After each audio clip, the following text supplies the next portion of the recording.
kelompok keempat atas nama Restituta TMB Unang, Anggamar Sikep Kole, Anggarina Laupada, Melkianus Mesa akan menjelaskan tentang penilaian dan evaluasi dalam Understanding by Design atau UBD dari aspek penilaian berdasarkan kemampuan perspektif.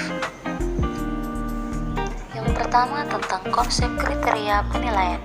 Dalam konsep Understanding by Design, penilaian bersifat secara terbuka, yaitu dalam bentuk penilaian unjuk kerja.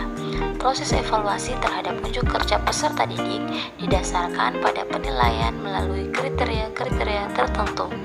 Dalam Understanding by Design, kriteria diartikan sebagai perangkat penilaian untuk menentukan apa yang dilihat dalam unjuk kerja peserta didik.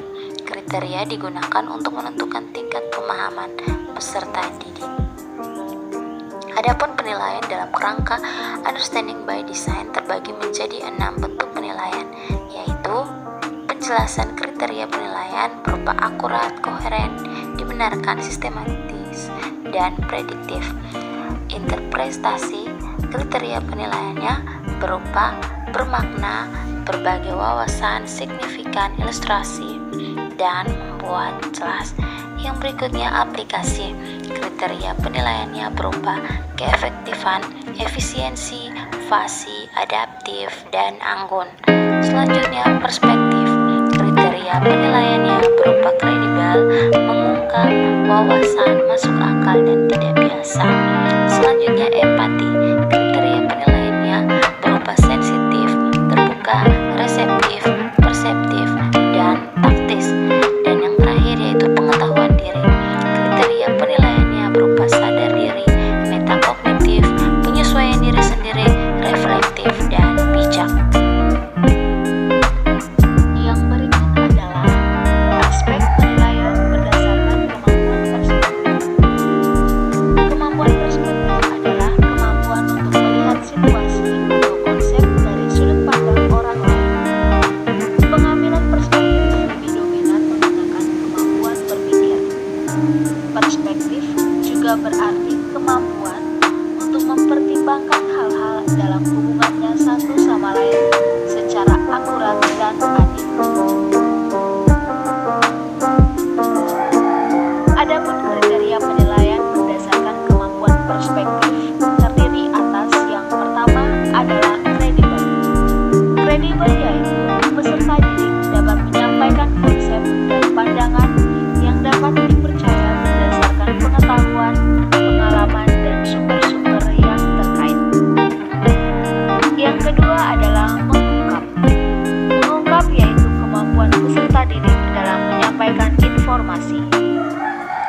Yang ketiga adalah wawasan. Wawasan berupa pengetahuan dan pandangan peserta didik terkait pengalaman yang diperoleh. Yang keempat adalah masuk akal. Masuk akal yaitu pandangan yang disampaikan oleh peserta didik dapat diterima oleh akal dan logis. Yang berikut adalah tidak biasa. Tidak biasa yaitu peserta didik dapat menyampaikan pandangan yang baru dan berbeda dengan pandangan pada umumnya.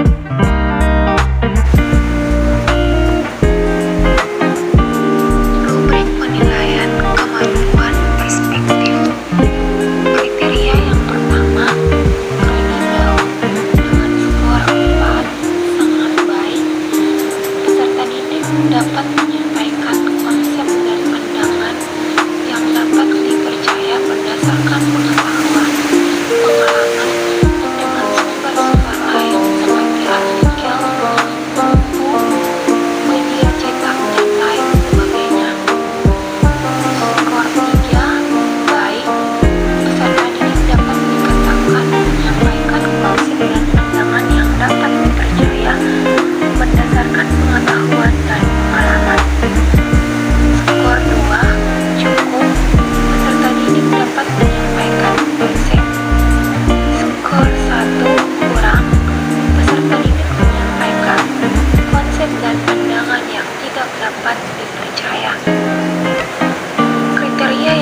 Skor 1 kurang, peserta didik tidak dapat menyampaikan pandangannya terkait pengalaman yang diperoleh.